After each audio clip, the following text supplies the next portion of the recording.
के सबसे शक्तिशाली भाई बाली और सुग्रीव। उनका जन्म एक स्त्री से नहीं बल्कि एक पुरुष से हुआ था। ये सुनकर अजीब लगता है, लेकिन यही है रामायण का वो रहस्य जो बहुत कम लोग जानते हैं। कहानी शुरू होती है ब्रह्मा जी के एक आंसू से। उस एक आंसू से जन्म हुआ एक दिव्य वानर ऋक्षराज। उन्हें आदेश मिला, सुमेरु पर्वत पर रहकर धर्म की रक्षा करो। समय बीता। एक दिन घने जंगल में भटकते हुए ऋक्षराज को एक रहस्यमयी तालाब दिखाई दिया, शांत, चमकता हुआ, लेकिन भीतर छुपी थी एक अनजानी शक्ति।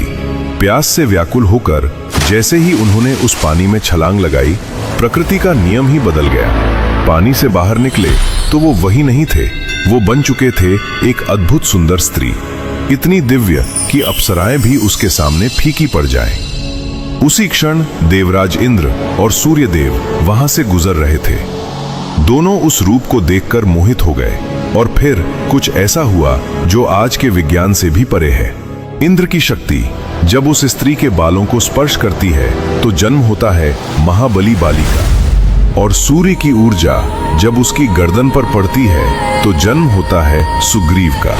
सोचो, कुछ ही पल पहले जो एक राजा था, अब वही 2 बालकों की मां बन चुका था। लेकिन चमत्कार यहीं खत्म नहीं हुआ। अगली सुबह वो फिर उसी तालाब में उतरता है और बाहर आता है फिर से राजा ऋक्षराज बनकर। अब एक पुरुष अपनी गोद में 2 नवजात बच्चों को लिए खड़ा था।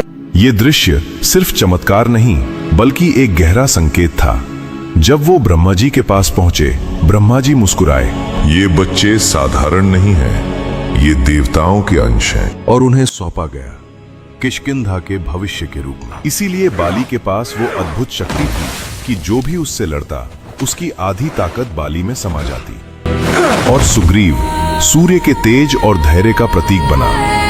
ये कहानी सिर्फ एक जन्म की नहीं है, ये बताती है कि हमारे शास्त्रों में ऐसे रहस्य छुपे हैं जो आज भी हमें चौंका देते हैं।